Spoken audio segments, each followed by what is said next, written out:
nyongera okwaniriza n'enkwebaza mwana wattu gy'otusizaako engalo olunaku luno olwaleero. Ennaku z'omwezi ziri 5, olunaku lwa 5 omwezi tuli mu gwa muzigo, mwana wattu tugutambuzza.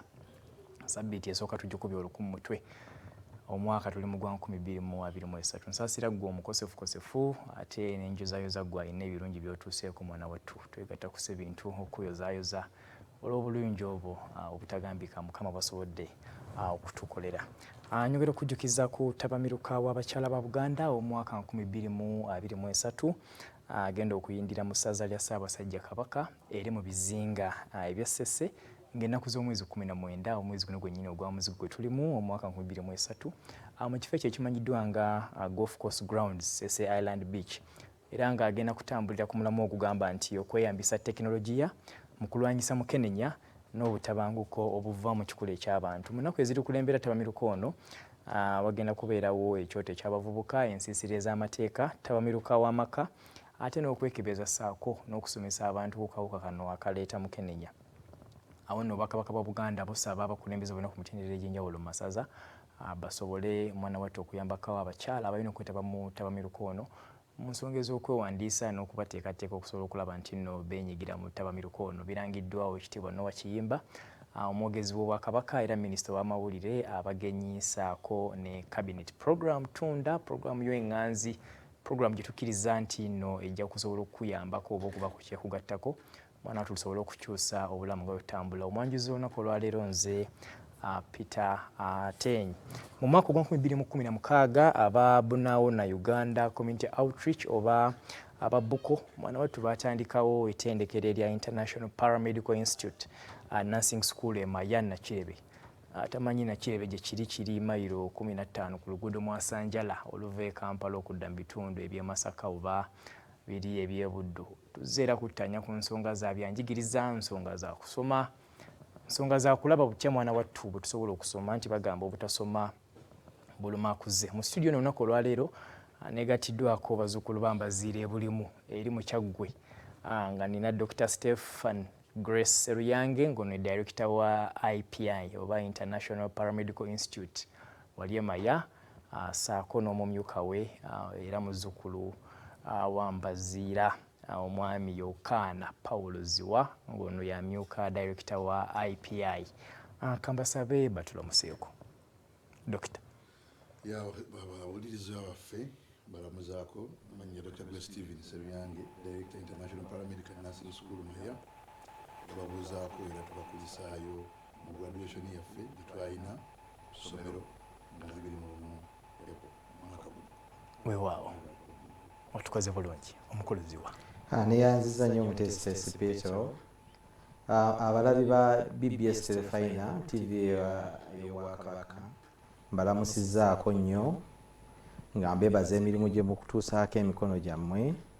Nze abalamusaako nze Ziwa John Paul, Assistant Director, International Paramedical Nursing Schools Maya. Era ntwala akakisa kano okubeebaza okujja ku matikkira gaffe agali ag'omulundi ogwokubiri agaakuzibwa ng'ennaku z'omwezi 21 omwezi guno gwe twakakuba emabega ogwa April. Mwatukola bulungi nnyo. Mwebala matikkira mwana wattu abantu batutegeezezza nti baalaba kye baali tebasuubira Maya. Amatikkira gaali malungi nnyo. Mukama weewaawo mulungi nnyo, yatuwa obudde obulungi ne tusobola okulaba ebintu ebyekisa ne tutikkira abaana abayivu abagenda okujjanjaba ensi eno. Enteekateeka twakola ekirala abaana baffe be twatikkira twabawa ebyuma ne tubayigiriza okugenda okusaka basobole okwetandikira emirimu mu nsi eno eyo kyangattaganya baleme kubeera nti balonda babutaabuta lwa kunoonya emirimu. Muba tukola bulungi omanyi ensangi zino mwana wattu abantu bamala okusoma ne banoonya bwe bakolera emirimu naye nga tebalabawo. Mumba nga mwatukola bulungi muba mwatukola obulungi obutagambika era twagala okubebaza. Omulundi guli bwe twali n'aba IPI nga tuzze okuttanya ensonga za International Paramedical Institute mwana wattu baatutegeezanga bwe baali balina intake ez'enjawulo oba bwe baali balina akabanga ak'enjawulo mu bayingiriza abayizi mu ttendekero lino. Dokita Kansabe tusaba kutulambululirako intake kati bali baatikkirwa baavaawo kati tulina okuyingizaawo ate abalala mwana wattu bazi July intake mwe tugenda okuyingiriza abaana mu masomo ag'enjawulo okusinziira ku programs ezituwa ebigezo ezimu eziva emitala w'amayanja n'ezimu ebakola ebigezo by'eggwanga lino nga UAHEB ne UNIMEB ne UBTEB. So mu courses ezo tuyinamu public health dentistry basawo b'amannyo, tuyinamu clinical medicine, tuyinamu diploma za pharmacy, medical laboratory, medical records management, yani tubamu ne certificates zaffe za nursing ne midwifery ne certificates za pharmacy ne medical laboratory. Kakati omuyizi ayagala ali eyo nga yandiyagadde okwegatta ku International Paramedical Institute and MIA ayina kweteekateeka asobola okuyingira mu mwezi ogw'omukaaga n'omwezi ogw'omusanvu. Essebo ebigezo engeri gye byakomawo ebyesifo ne 6 omuyizi yenna ayina obubonero nga bulungi ayite MIA oba ayite ku mutimbagano gwaffe ogwa www.paramedicalinstitute.org oba atuweereze WhatsApp ku simu yaffe 0775 aweereze obubonero bwe courses ezo zetumenye asabe course tujja gimuwa era asobola okujoyininga ettendekero lyaffe erya Paramedical Nursing School. Muzzukulu wa Mbaziira omukuluziwa, twagala oyongere okutusiigira ekifaananyi ekirungi ekya courses ezo zetulina era courses ezo abantu ze bandibadde bettanira ennyo mu lusoma luno oba oluggulawo lwe mugenda okuba nalwo mu mwezi ogujja n'omwezi ogw'omusanvu. Ssebo omwanjuzi wa programu eno njagala okutegeeza ensi eno nti programu ze tulina ziri mu miteeko ebiri.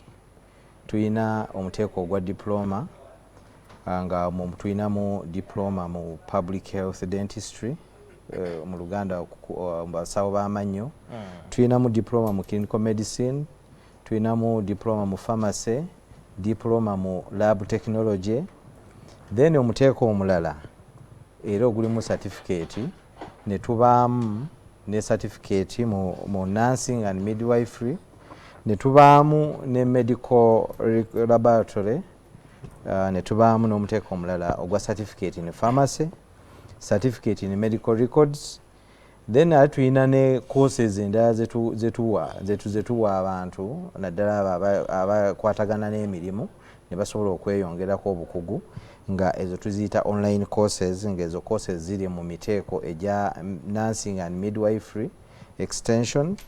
Then ne tuba n'omuteeko omulala ogwa business, secretarial studies, public administration, ne tubeera n'omuteeko omulala ogwa records and information management. Ng'ebyo byonna tubisomesa mu International Paramedical and Nursing Institute.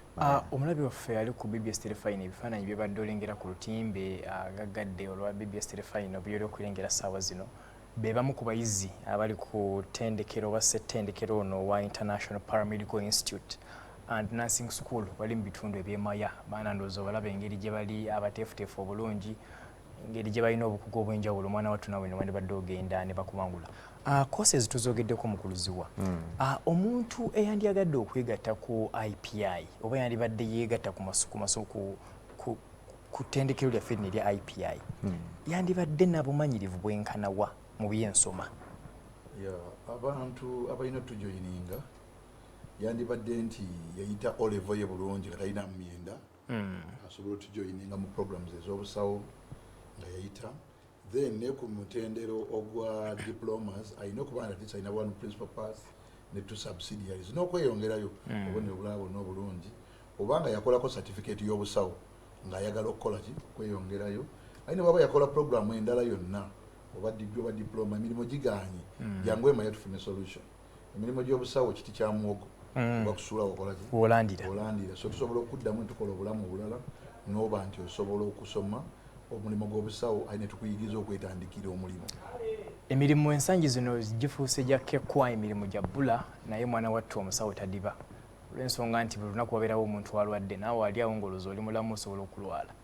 Ono n'abanoonya abasawo bangi, osaanye no wettanire ettendekero lya International Paramedical Institute osobola okubeera ng'obangulwa mwana wattu nate osobola okubaako mwana wattu byokola kuba balina mwana wattu n'amasomo ag'obwoleke oba gye nandiise practical bakusomesa ekintu ky'olabako si byambaawo zokka. Mukuluziwa, migaso ki omuntu gy'ayinza okufuna ng'azze ku International Paramedical Institute emaya? Nga bwe tukimanyiiko nti nno ffe tuli essomero eritendeka abasawo okubawa obukugu mu kujjanjaba abantu emirundi mingi nnyo koosi ze tukola nga tezitugattako, naye ekyenjawulo ku koosi ze tusomesa emaya nti ziteekeddwa okusitula embeera y'omuntu oyo yennyini aba agikoze, saako n'okusitula n'abantu abamulinaanye ne famire zaabwe, okugeza nti abaana be tusomesa ne bakuguka mu ezo koosi zonna ze namenye wammanga nti basobola okwetandikirawo emirimu, basobola okufuna emirimu mu gavumenti, ate saako n'enkizo gye tulina ku mikwano gyaffe abali e Bulaaya nti abaana bano tubakonekitinga ne bagenda e Germany, ne bagenda e US, ne bagenda e England ne Sweden.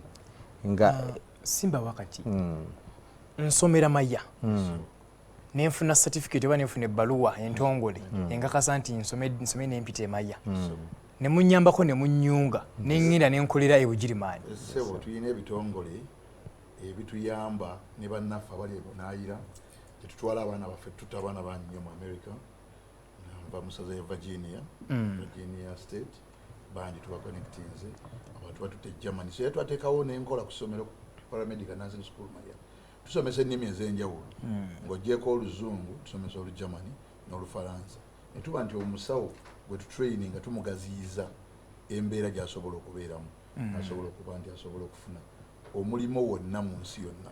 Ayina programs zaffe ze tusomesa including curriculum z'abannaffe abava e Bulaaya bakyerupe ne tugattako ezaawano n'aba nti omusawo tumuwa package yennyini ennungi. BBS Terefayina ultimbegagadde program tunda tuli tuze kwogera nsonga za byanjigiriza by'obulamu okusobola okuguka era mu studio negatiddwako Dr. Grace Steven Seruyange ngono ye director wa IPI etendekero ery'omuwende erya International Paramedical Institute saako n'omwami John Paul Ziwa. Kanzire ewa Dr. Neera. Dr. Kosi zino abantu ze basoma zirina buwanvu ki? Waliwo kugamba nti abantu naga nyinza okujja n'ensoma ne bangamba ate ngenda kusomera emyaka 8 myaka 2. Emyaka mu busawo gyasetingibwa bannaffe wa National Council n'ebitongole ebirala eby'examining abasawo. Certificates zaffe ze tulina ezisinga ezalayiri program za myaka 2 eza nursing program za myaka 2 n'ekitundu. Diploma zaffe mu ggwanga zisomebwa emyaka 3 gy'omala n'osobola okuba oba oyagala kweyongera n'ogenda n'okola degree tekusala nti olw'okuba osomye certificate tosobola kweyongerayo, osobola bulungi nnyo okweyongerayo ogattako bugassi kebire PhD osobola ogifuna okutandika na certificate. Tuli mu Kanzire wa mukulu Ziwa tuli mu nteekateeka ez'okulaba nti tuyingiza abaana mu lusomo oba mu intake ya July zenteekateeka ze tuli ku ssaawa zino oluvannyuma lw'okusibula bali abaatikiddwa. Omulabi waffe ali yandiyagadde okumanya ebisale biyimiridde kuba ebisale ensonga nkulu nnyo njagala ngenda okutandika ekintu nga manyi nti nakisobola obaawo nembuuza ekibuuzo ekyesimba mulina enteekateeka y'ekibanja mpola nti nemba sirina nsimbi zonna kusobola zisasula mulundi gumu musobola okubaako engeri gye munzikirizaamu nensasula ensimbi zino mu kibanja mpola. Kakati ku nsonga eyo y'ebyensasula tukimanyi bulungi nnyo nti nno ensonga y'okusasula fees si ensonga ennyangu wano mu ggwanga. Naye kati ffe nga mu nteekateeka yaffe gye twateekateekamu nti tuyina enkola ze tugunjaawo okuva we twajja mu kisaawe kino eky'okuyigiriza abasawo nga tubazze okwetegereza emyaka ki ekibadde kiremesa abantu okukola ki okusoma. Ne tuba nga tukwatagana n'ebitongole eby'enjawulo nga bisobola okuwola omuzadde ono ssente n'asobola okusomesa omwana nga byo bisobola n'okuwa ssente zonna zonna ze yali badde yeetaagisa okusoma koosi yonna ye omuzadde n'aba nga asasula ekitongole kiri mpola mpola. Ate ekyenkizo ekirimu nti enkwatagana yaffe nabo teriimu nti nooba omuzadde ajja kutwalibwako ekintu kye. Enkola ya Wasseruganda si byalonna ndagaano. Era nze nkubiriza abazadde bonna bonna abaagala okusomesa abaana koosi zino ez'obusawo leka kwetuulako eyo gwe omukisa guli gumu gwe bw'otuuka emaya n'otunyonyola ensongayo ffe tujja kukusalira amagezi engeri ki bw'otya bulina okukola ki bw'onoosasulamu. Kimu kyakubiri abazadde baffe tulina enkolagana gye tukolaganamu nabo nti bulijjo bwe babadde bajja tuwuliriza mu luzungu kye waliise payment plan tuteekawo enkwatagana nti nno nze ndi nfaanana bwe nti nja kusasula bwe nti ne bwe nti ne bwe nti tukiteeka mu bulagaani bukya otuukiriza kye tuba tutadde mu ndagaano eyo. Ewaawo ogenda okumaliriza ng'omwana amaze ku koosi eyo. Ali ku BBS Terefayina tosaanye kubeera mwana wattu nga weekwasa olw'ebisale. Abakulu balina enteekateeka etalimu kusingayo kyapa na kusingayo nnyumba okusobola okufuna ebyenjigiriza. Batuukirire basobole okubaako engeri gye bakuyambamu. Mwana wattu osobole okulaba nti oweerera omwana ate naawe omwana ali eyo osobole okulaba nti ofuna ebyenjigiriza ebirungi ebisaanye era ebituwagana n'omutindo. Akadi katuliridde obudde mbadde nsaba Dokita ebigambo byaffe ebisembayo okoowola abantu mwana wattu ku inteeka eno. Abazadde baffe abaana baffe betusomesezza beeyogere mu field mubalaba batandise emirimu egy'enjawulo tubakubiriza yita ku International Paramedical Nursing School Maya ojje omwana tumuwe ekifo asome tumugunjule tumuyigirize ekyokukola mu nsi. Tetusomesa busomesa bya mu kibiina tumusomese n'ebintu ebirala ebisobola omuyamba asobole okuba nga asobola okwetandikira obulamu n'abeera mu mbeera ennungi. Weewaawo mukuluziwa ebigambo byaffe ebisembayo ndooza era ojja n'okuwa abantu ennamba y'essimu kwe basaanidde okuba baba nga balina okwebuuza ku baagala okukola ku nteekateeka eno. Kaakati okusookera ddala nsaba okwebaza olw'okutukyaza guno omulundi ogwokubiri. Guno omulundi gwakubiri nga tukyala ku TV eno eya Bwakabaka. Otukola bulungi nnyo netusobola okwogerako eri ensi ne tubannyonnyola ku nsonga ez'obulamu, ensonga ez'okwongerako value addition ku baana baffe ensangi zino, kubanga njagala okukuutira abazadde nti nno tusaanye tukimanye nti ensi eno twagale tugaane eyimiriddewo ku mulamwa gwa saayansi. Nti olwaleero tufube nnyo okulaba ntusomesa abaana bano koosi ziri mu saayansi olw'ensonga nti tezigenda kuganyulwa mwana yekka wabula naawe wennyini amuweeredde oba ojja kuganyulwamu. N'olwekyo nsaba okusaba abazadde mwenna abalina abaana nga bw'ali agadde okusomesa omwana koosi ez'obusawo ojje otutuukirire ku International Paramedical and Nursing School e Maya twogere ate ku nsonga ez'okusomesa abaana.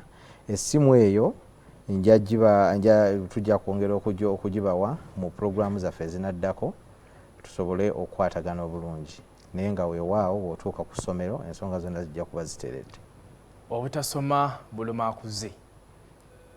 Obudde obunaatambula n'oba nga tosomye ng'ofunye ebyokwekwasa nti ensimbi zaabula, aba IPI balina ekyokuddibwamu kyo. Mwana wattu keera okwate olukomo lw'essimu onyige nooti 775 534 797 oba nooti 7 nooti 4 789 181. Ojja kuba mwana wattu oyungibwa butereevu n'aba International Paramedical Institute wali e Maya mayiro 15 ku luguudo Mwasanjala oluva e Kampala okudda mu bitundu biri eby'Ebuddu. Mbadde n'abagenyi Dr. Grace Stephen Seruyange, Director wa IPI, saako ne John Paul Ziwa ngonono ye mumyuka wa Director wa IPI. Nyongera okujjukiza ku ttaamiro k'abakyala ba Buganda ow'omwaka 2023 agenda okuyindira mu ssaza lya Ssaabasajja Kabaka ery'ebizinga eby'Essese ku kifo ekimanyiddwa nga Golf Course Grounds Ssese Island Beach, era ng'agenda kutambulira ku mulamwa ogugamba nti okweyambisa tekinologiya mu kulwanyisa mukenenya n'obutabanguko obuva ku kikula ky'abantu. Munaku nno eziri kulembera ttamiruko nawo abakyala bategekeddwawo ensiisira ez'ebyobulamu, wategekeddwawo olusiisira olw'amateeka saako ekyoto eky'abavubuka n'emisomo egigenda okuyambako abantu okubangulwa n'okumanyisibwa ebikwata kawuka akaleeta mukenenya. Awo nno Obwakabaka bwa Buganda busaba abantu bonna abali eyo abakwatibwako ensonga eno ab'amasaza basobole okuyambako abakyala abali abandiitaze okwegatta mu nteekateeka eno. Mwana wattu basobole okugijjumbira. Birangiddwawo ekitiibwa Noah Kiyimba, omwogezi w'Obwakabaka bwa Buganda era minisita w'amawulire, abagenyi saako ne cabinet. BBS Terefayina esajjakudde emyaka 7 wenjogerera ekiri ku kisaawe ekya Busega community ekituuta sikisandikire anti ttiimu ya Terefayina baatuuse dda. Nange oluva wano mwana wattu ebigere ngenda binaanika engatto nsobole okugenda ntuukewo tusobole okulaba nti nno tukyanga endiba ne ttiimu ya Happy Boys. Ate nno ebiseera ebyekiro tujja kubeera wali ku Happy Boys wali ku club yennyini e Busega. Mwana tusobole okubiibyamu tusobole okusanyukirawo munammwe nga tukoleetera Terefayina awo mu kitundu kyo yonna gy'oli. Program Kawunyemu 360 yegenda okuddako Jackstar ne Tashabi agenda kuba nga batuuse okutuusaako olugambo mwana wattu lw'obadde ali okwebuuza bituufu si bituufu. awo nno osobola kusukkawo ayi Katonda kuuma kabaka waffe. Omuzadde ayagaliza omwana we okusoma obusawo ng'amaze siniya ey'okuna oba siniya ey'omukaaga kankwanjulira ettendekero ly'abasawo ery'omutindo International Paramedical Nursing and Midwifery Institute Maya. Tusomesa courses mu certificate ne diploma mu Nursing and Midwifery, Medical Laboratory, Pharmacy, Records and Archives Management, Clinical Medicine, Dental, Sako Business and Management courses. Ebigezo tutuuza bya WAHEB, UNIMEB ne UBUTEB era twakakasibwa Ministry ebyenjigiriza. Omuyizi amaliriza okusoma tumuyamba okwetandikirawo emirimu nga tumuwa entandikwa y'ebyuma. Tugaba ne basale eri abakola obulungi ezifunibwa ku ssomero oba mu ofiisi y'ebyenjigiriza ku Bulange Mengo.